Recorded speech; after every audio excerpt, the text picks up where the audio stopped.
Welcome to the TTJ Digital Cafe, TV for the 21st century, where you can learn how to get all your TV needs, all the television you love, by using an Apple TV and a variety of streaming apps and services.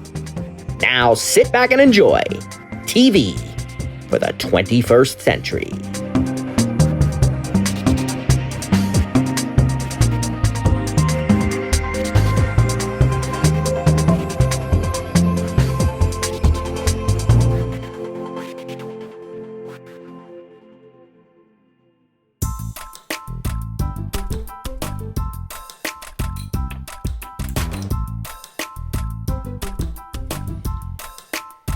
All right, here we go, my friends. Welcome. This is module number 1 of this TTJ Digital Cafe, TV for the 21st century.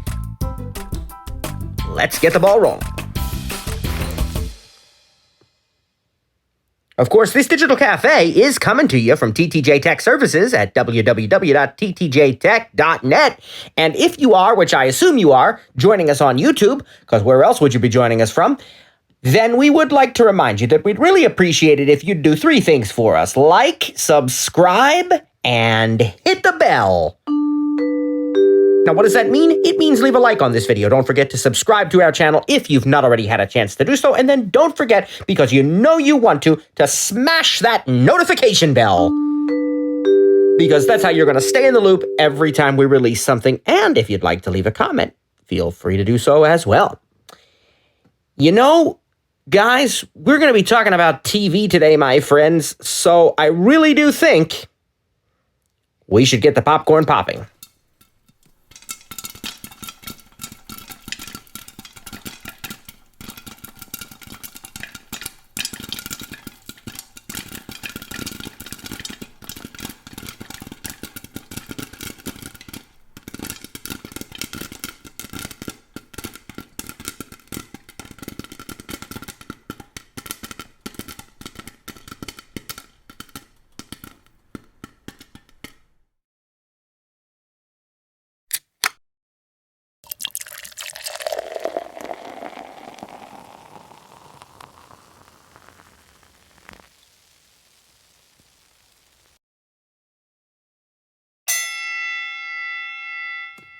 And we even poured the soda. All right. At least it sounded that way, didn't it? Hey, my friends, it is summer. Well, technically it's springtime, but you know, they say the unofficial start of summer is Memorial Day, and we've already passed that. Praise God, I love having my wife and kids home with me all summer. It is just an absolute joy. You know, we love all the times, but summer's definitely one of my favorites. All the wonderful activities we do inside and outside, and it's just a great time of year. We've got some vacations coming up too, praise God. So it's just a joyous time. But you know, no matter what time of year it is, one of the activities that remains a very important part of most of our lives is indeed consuming television. Maybe you're sitting back with the popcorn, as we just had there, or maybe you've got a pizza. Maybe it's hard to say what you might be having, you know? But you might be watching that favorite movie. You might be watching the sports game or that sitcom that you love, you know, and there's a lot of other things you could be watching, of course, as well. I don't know if we want to watch the news these days. Probably just as well we don't.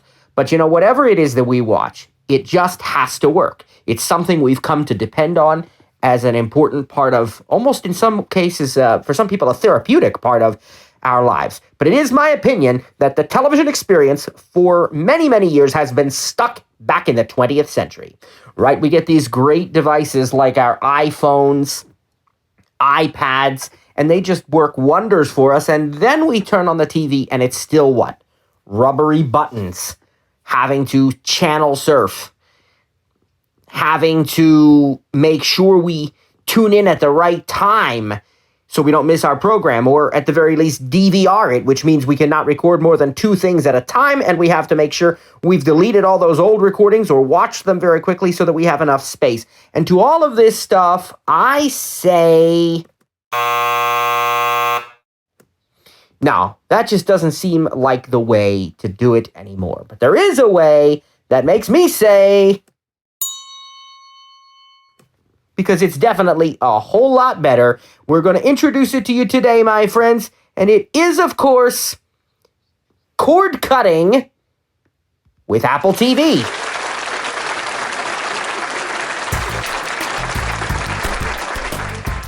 Okay, all right, my friends. As I stated, this is Module 1. Let's get into it. Let's go right on into it. Now, what we're going to be talking about first is a little bit of an overview, because you need to learn some terms. You need to understand what all of this stuff means. What is TV streaming anyway? What is a TV stream? What's a TV stream? Is that a decorative body of water that you can put somewhere and then put a TV on a platform in it? Well,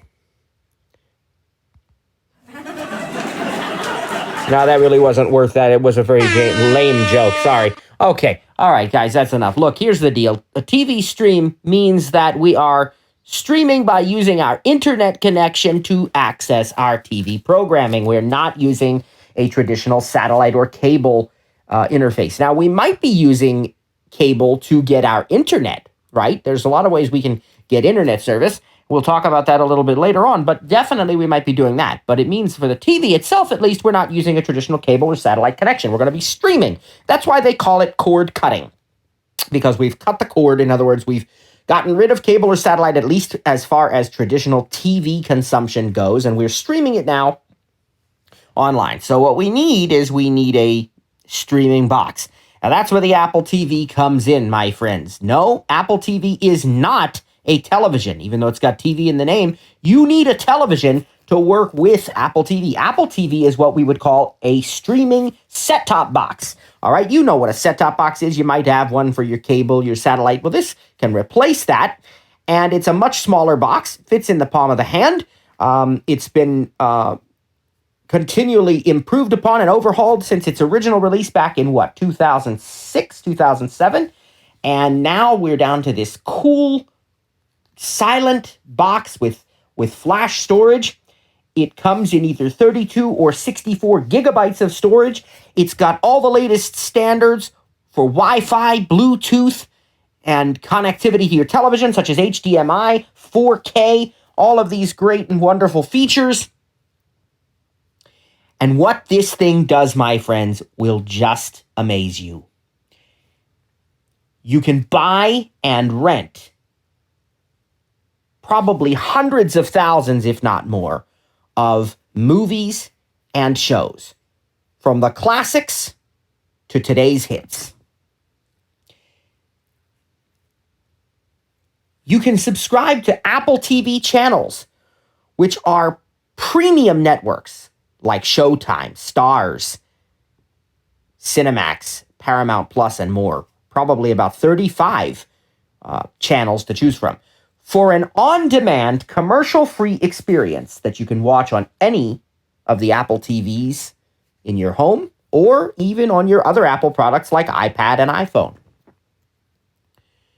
Apple TV channels also includes Apple TV Plus, Apple's very own on-demand streaming service.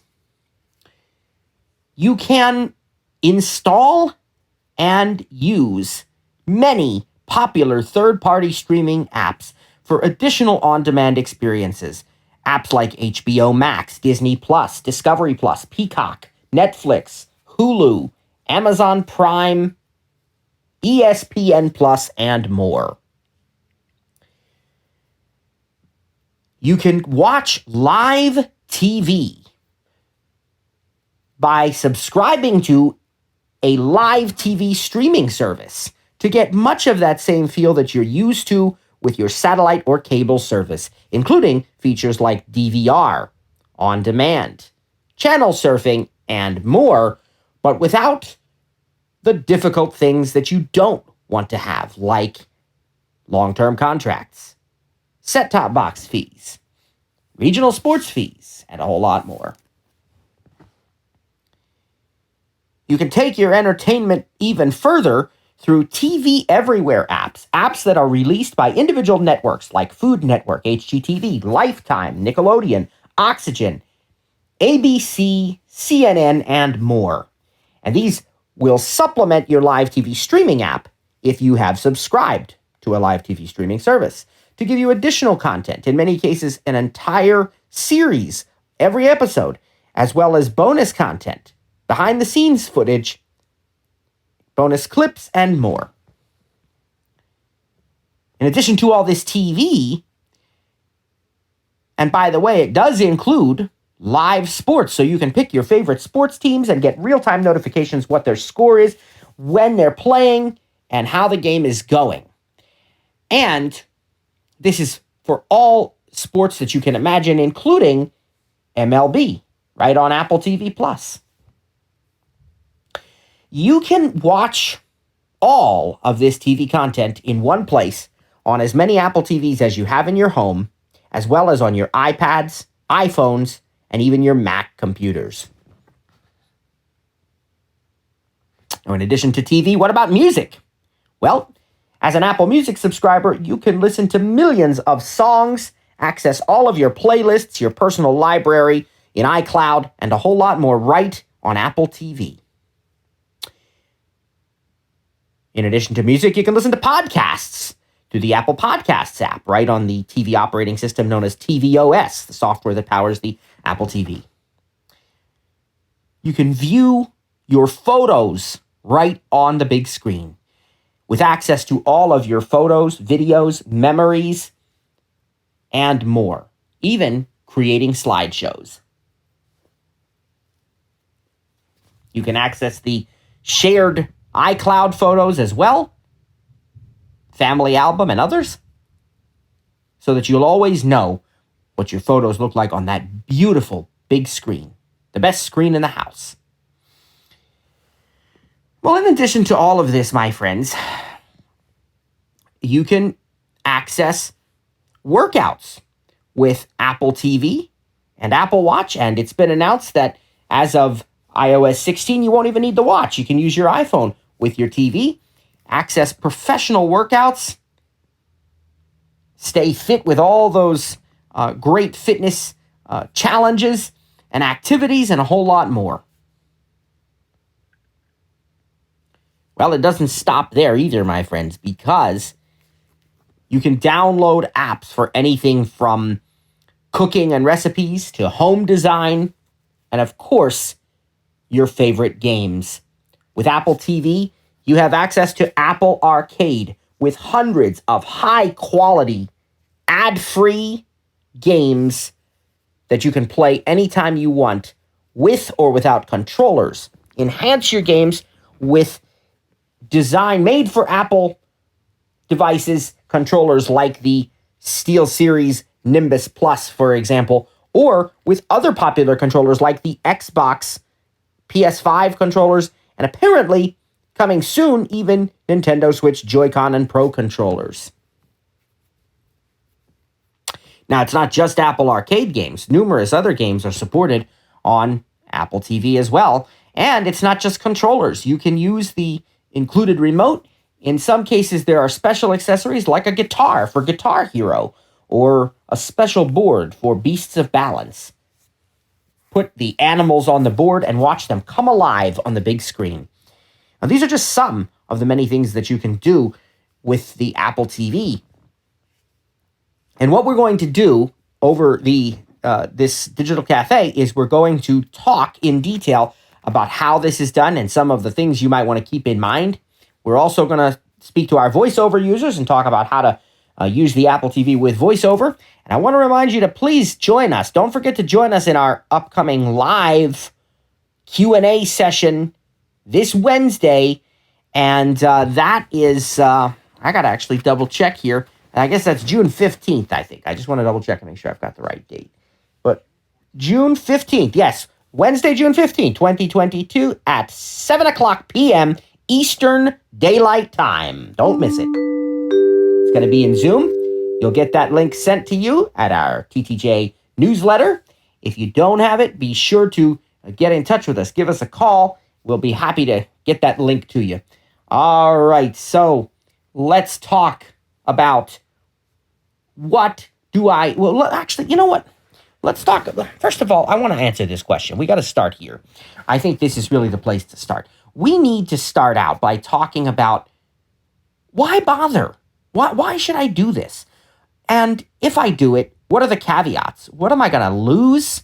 Am I still going to get all my favorite channels? Can I still watch my sports teams? Is my bill going to go up or down? Or what is it?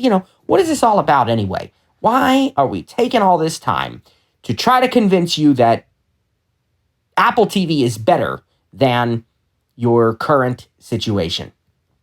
All right, so let's talk a little about this. I already kind of previewed it at the beginning by saying that the television experience is, in my opinion, sort of stagnant and in the 20th century. And I gave you a few examples of why, right? Anything from recording conflicts on DVRs to, having to pay for additional boxes and just the overall experience is not really designed around you as much as it is designed around the content. I have to sit down and figure out what I like and what channels it's going to be on. And so it's up to me then to actually handle that. What if that whole experience could be redesigned to one that is focused on you, to one that is an entirely new way of watching TV? We have to rethink the entire experience so that we're not just sitting down and now turning on the TV and instantly being taken to, a live feed and then flipping through channels. But rather, we now have access to TV that is tailored to each person in the family or the entire family altogether as a whole. We have the TV that we love with everything we've been watching front and center, ready to go. We don't have to think about, today's Thursday, what do I watch? Oops, I missed my favorite show because, I forgot to record it. I was busy. I, had a meeting. I went out to dinner, whatever, and I just didn't think about it. And I missed it. I forgot to record it, Hopefully I can get it sometime. Well, you probably can, but that's not the point. This experience will put that front and center so that you never have to worry about it. It'll also make recommendations based upon what you watch, and it will allow you access to more TV than ever before. The more streaming services you subscribe to, the more content you will have at your fingertips. And it is quite possible to set yourself up for a situation where you really and truly can watch just about anything you want, anytime. We don't have to wait and say, well, it's coming on next Monday at 7 o'clock. No, we can watch it anytime we want. Do I want to watch the movie Jaws right now? How about The American President or Sweet Home Alabama?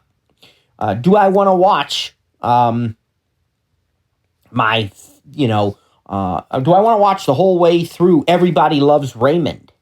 Do I want to watch Friends, but not necessarily the episode that happens to be airing? I want specifically to watch season 4, episode 8. Or I don't even know what episode I want to watch, but I know that it had Reese Witherspoon or Brad Pitt in it. So how do I find all of that?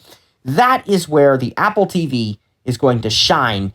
And then if I still want to, I can have this typical live TV experience where I channel surf if I so choose.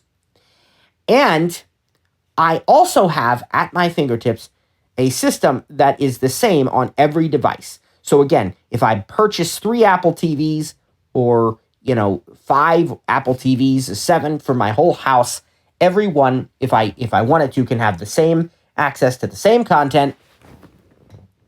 Also, iCloud is the star here, right? So everything is integrated, everything is synced, and not only with other Apple TVs, but also with my other Apple devices, so that if I happen to want to watch something on my iPad, maybe I'm watching a show, I really don't want to miss it, but it's so beautiful outside, I want to go outside on the porch with some lemonade, and I want to keep watching, so I can just grab my iPad, pick it up, take it right on outside, and keep the entertainment going. Never miss a beat. All right, these are just some of the reasons that the cord-cutting experience with Apple TV is so beneficial. We are not talking about the same experience any longer. We're talking about a whole new one that is designed around you instead of being designed around the content. Also, most times, for most people, it is going to be less expensive. Now, I would encourage you to think about this in a different perspective. So, here's the thing. I cannot guarantee you unless we talk. Now, TTJ does offer this as a free service where we'll consult with you. We'll do a consult, right? And we'll see exactly what channels you want and what it's going to cost you. But before the consultation, I cannot promise you that you are going to save hundreds of dollars a year by cutting the cord and switching to Apple TV. But what I would encourage you to think about is the bigger picture. Sure, if money saving, cost cutting is your primary objective, we can make that happen too. You can absolutely save money by using Apple TV because packages are available in all different price ranges. And so it's a lot easier to do that with a service that works on Apple TV than it is through traditional services. But what I also want you to understand is that for many people, there are bigger things at stake. For many people, there are bigger factors. And the beautiful thing about Apple TV is that you're going to get all the TV you've already loved, plus a whole lot more that you never even dreamed of. You are able to use it in revolutionary, new, and exciting ways. And it's a familiar experience that is beautifully integrated with all of your other Apple devices that you already love. This is such an important factor because this is a level of integration, a level of consistency, and for our VoiceOver users, a level of accessibility that is just unmatched by any other platform, right? So we know how to use VoiceOver on our iPhones. Well, guess what? We now have VoiceOver on our televisions. We know how to use iCloud on our iPads. Well, guess what? iCloud works on Apple TV as well. So you get the idea behind this.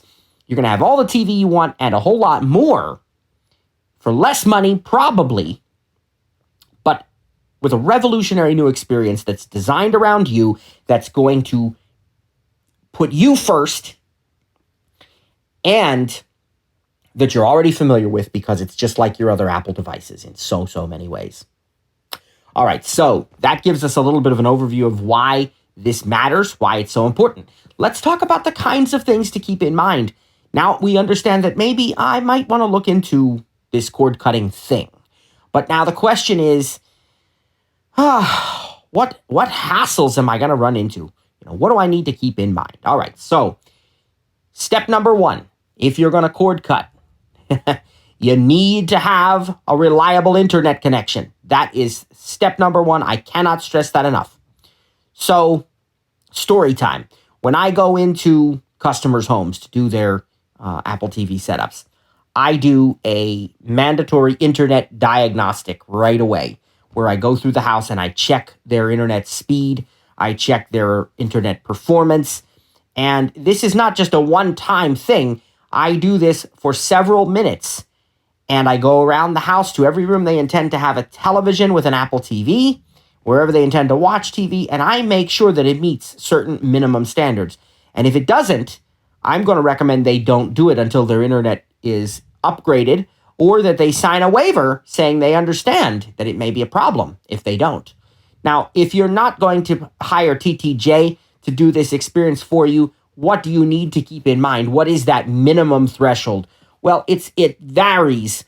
And the reason I say it varies, I'm not just trying to be difficult. It's hard to quantify because there are a lot of factors. So a baseline for people in 2022, we really don't like to do a TV streaming setup for you if you are unable to get at least 20 to 25 megabits per second download speed on your internet consistently. And that is not set in stone because there are some people, if you're just one person living in a household with only a couple of devices, you're not going to be having a bunch of people. See, in my family, there's 4 of us, praise God, we are all using our devices. A lot of the time, we're doing different things on our iPads and iPhones, and plus we're watching TV. Sometimes more than one person is watching TV at a time because maybe somebody's watching on the television and somebody doesn't like that, so they're watching what they want to watch on the iPad. And so you see, this is where you can, and then in this case, 25 megabits per second is probably not enough. We have a connection that's over a gigabit, 1,000 megabits per second, praise God, okay? So you understand that this 25 is not set in stone. Some people might be able to get away with less. Some people are going to require a whole lot more. Here are the things to keep in mind. How many people do you have in your home? How many devices are accessing your network? How big is your home? because that's going to come into play with the next caveat that I want to talk about. But also, is the internet connection being used by a lot of people to do a lot of different things? You know, that's what it comes down to. And what are we going to be doing while we're watching TV, right? Now, that, you know, gives you a foundation here in Internet for Cord Cutting 101. What I would encourage you is that this is the, to borrow a term from a show that I like, this is the key to the mint, okay? The key to the mint is get the most internet speed you can comfortably afford, okay? That is the bottom line, and that doesn't just apply to TV streaming. It applies to anything you do, because this is the era in which we live now. We are in a connected age. The horse is out of the barn. The ship has sailed. The train's left the station. Whatever analogy you want. We're doing a lot of traveling. They're already serving the peanuts. There, we'll give you one more. Okay? This is not something that is a question anymore. All right? We are in a digital, internet-connected age. You need good internet. And average speeds for internet in the United States, are creeping up. But your best bet is going to be a cable connection. That's going to be one of your strongest. If you live in a Comcast area like we do, particularly Comcast is exceptionally good. Their internet is rock solid. Their speeds are incredible. And really, they're pretty much unmatched in the country. When you add up, there might be some that offer slightly faster in certain situations, but when you add the reliability, the consistency, all of these things together, really Comcast is the winner. All right, if you're not in a Comcast area, check out what your cable company is offering, and again, get the most that you think you can reasonably manage to afford.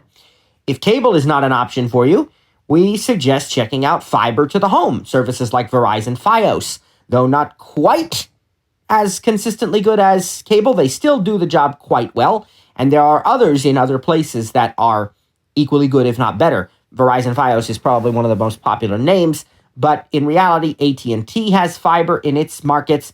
CenturyLink has some fiber markets, and there's even Google Fiber. There's a whole lot of choices. Please check them out. Now, if this is not available to you, the next thing we're going to suggest considering is fixed wireless internet within your town. This can be a bit tricky because you have to always have clear line of sight to the antennas, to the towers, rather, but it may be a possibility in some places and give you very good speed. Not quite what cable or fiber can do, but still very, very good, and typically is less expensive, by the way. So that's yet another option. Another option beyond that to consider is 5G home internet. Now, this is very, very new. I have extremely high hopes for this, and I think it's going to really do a wonderful job in the future.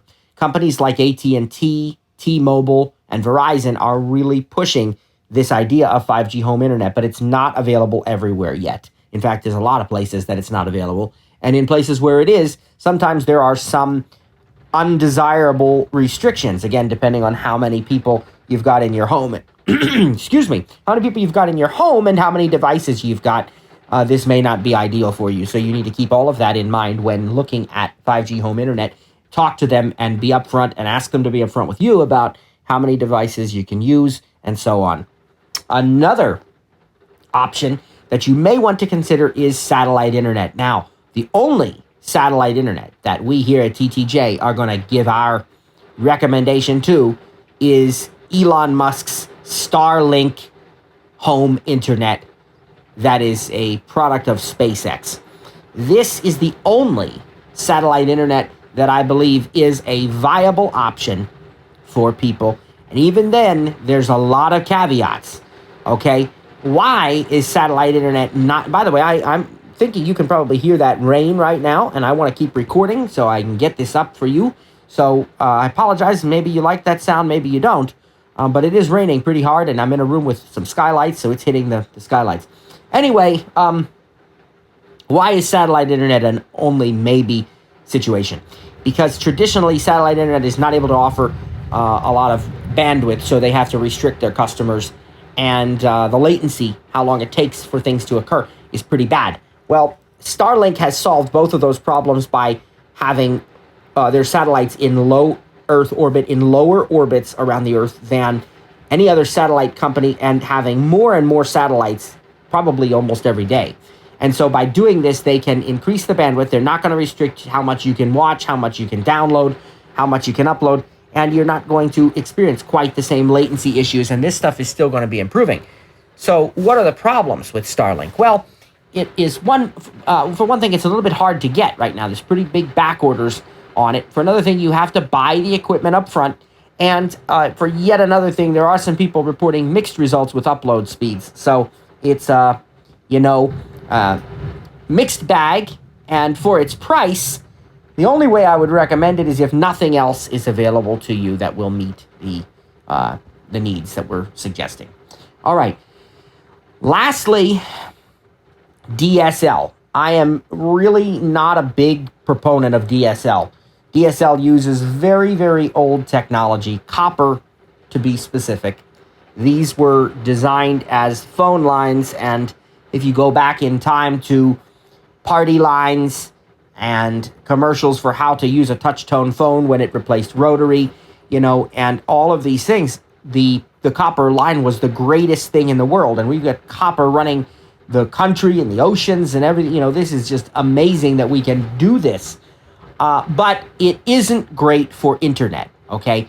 Much as we might want to treasure it in a nostalgic sort of way, it really is not the way of the future.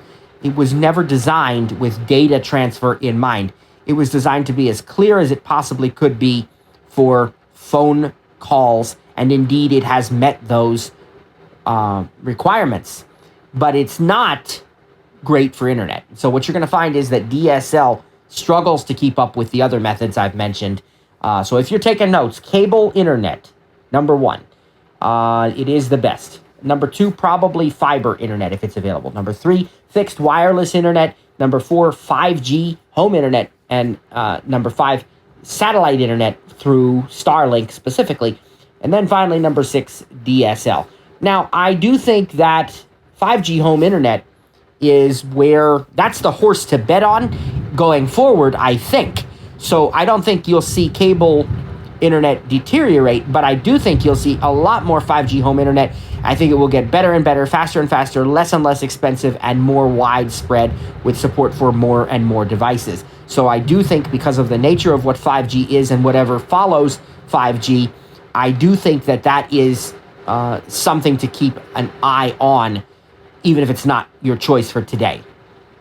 All right, so that is our section on the internet. The next point, the next caveat, remember, we're still talking, if you forgot by now, about what do I need to keep in mind when I get ready to cut the cord and do TV streaming. The second part is Wi-Fi. So not only is it imperative that you have a very, very strong, very reliable, very fast, consistently fast internet connection, it's also absolutely essential that you have very strong, very reliable, very consistent Wi-Fi in your home.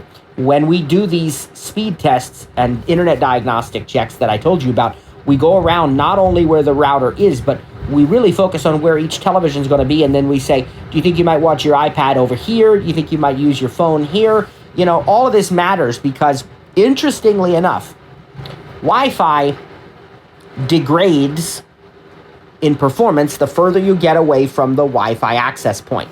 So, what that means is, you need to keep in mind the size of your home, the number of floors on your home, square footage, and the building material that was used. Older homes have, some issues sometimes with Wi-Fi because of the building materials.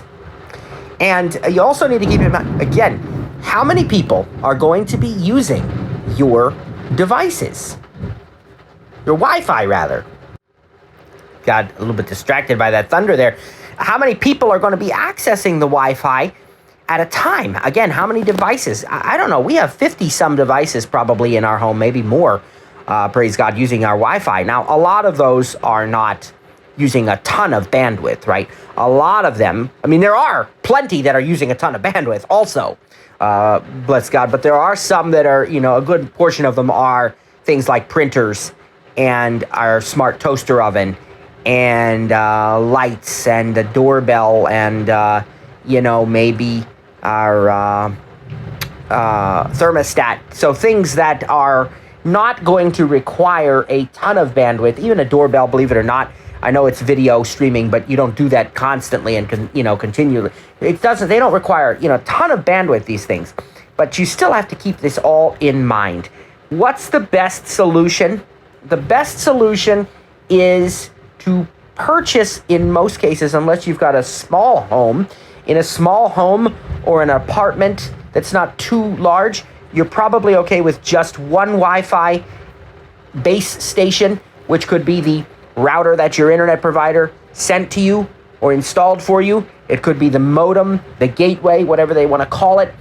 And that could be your only access point for Wi-Fi in smaller constructions. But if we get larger than that, 3 bedrooms or more, and you can look at other factors here, multiple levels, multiple floors, we're really going to recommend in this day and age a mesh Wi-Fi system. That's what you want to search for. Again, if you're going through TTJ, we can help you to get these set up, find the best one for you. There's a few that we really, really like. I'll mention some names right now that I recommend. So there are several that are very, very high quality.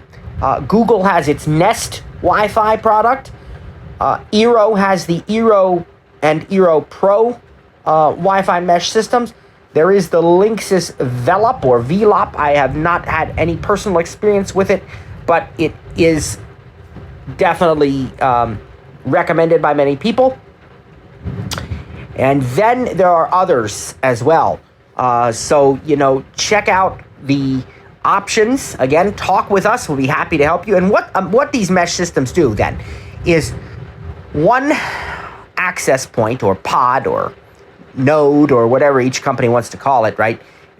Naming conventions. But one plugs directly into your Wi-Fi router with an Ethernet cable. And then you place a varying number of them around the house. Sometimes only one other one, sometimes 2 or 3 others, and it just can depend how many you need. And they are placed wirelessly. They do have to be plugged into electrical power, but they communicate wirelessly, and they enhance the Wi-Fi coverage of your home. I think it was Google who used the phrase that it truly is a way to blanket your home in Wi-Fi, and that is a great description because it really does do that. Now, you still are not going to get quite as fast of speeds as you get further and further away from the primary Wi-Fi device, but at least you'll have a consistent connection that will work reliably for you throughout the whole home and possibly even on the back deck and the front porch. So this is really useful. This is important. We encourage it. Mesh Wi-Fi systems, check them out. Talk to us about them. We'll be happy to help you out getting them set up and up and running for you. Now, when you're doing this, some internet providers also offer their own mesh systems. Comcast has what they call its X5 pods, and there's a new generation of them now that are far superior to the original generation that they released. So, there may be ways to check that out as well. All right, so that is number 2. You really need a very reliable internet connection. All right, what's the next thing you're going to do? Well, the next one's kind of, I'd say, a no-brainer, but we're still going to cover it. You need a television, right? Again, Apple TV is not a TV. It is a television. Do I need a smart TV? No. Is it a problem if I have a smart TV? Also, no. It does not matter. What are the actual requirements for your Apple TV experience? You need a television with an HDMI port. That's really it. HDMI is a single cable that transmits video and audio. It's a great standard and it works well. Now, if you have a 4K TV, that's even better because 4K is a great higher than HD video resolution. It supports new audio standards. And so if you are looking for the best of the best, you're buying a new TV now, make sure you get 4K with Dolby Vision and Dolby Atmos support for the audio, and make sure that the television has at least one port that is labeled HDMI ARC or EARC. That ARC or ARC stands for Audio Return Channel, if you want to know. And we'll talk about why later that's so important, but please understand that it is very important. So we will explain why that's going to be really important coming up later on. But you want to make sure you have a TV at least that has HDMI, and you're good to go, and you can watch the Apple TV then on that television. All right. Now, what else? What else do you need? Well, you're going to need to buy an HDMI cable. That's sold separately. It's not included when you buy the Apple TV. So here again, if you have a 4K television, make sure you get a 4K HDMI cable, such as the one that Belkin sells on Apple's website. You can get it through the Apple Store app or the Apple Store online, store.apple.com, or by calling 800-MY-APPLE or visiting your nearest Apple retail store, or contacting TTJ, and we'll help you. And that's what we'd recommend to you. So you can pick whatever size you need, but make sure it's the latest and the greatest cable, HDMI, 4K HDMI, and it's going to support those other features than the ARC and so forth that we are going to explain later. All right. What else do you need if you're going to look at cord cutting solutions? Well, when you call TTJ to ask us to help you do this, with our free consult, we are going to ask you some really important questions. If money saving is a part of this whole deal, we're going to ask you how much you're spending now. So know your bill, have your bill in front of you, and know what you're getting for that price too, right? And we say to me, well, I pay $200 a month. How many channels do you get? I don't know. Well, that's going to be important when we start looking at options for you. And more importantly than knowing how many channels you get is knowing what channels you absolutely must have. Because most people, not all, we're especially finding out that, our younger generations are, not really concerned about that as much because they go off to college and, they want the least expensive because they're not working a job yet, and mom and dad are giving them a little bit of money maybe, but, it's just one of those things. And so they want to have, they're content watching Netflix or what have you. But for a lot of us, there are those must-have channels, at least a few of them, right? The channels that we just say, absolutely, I don't want to do without.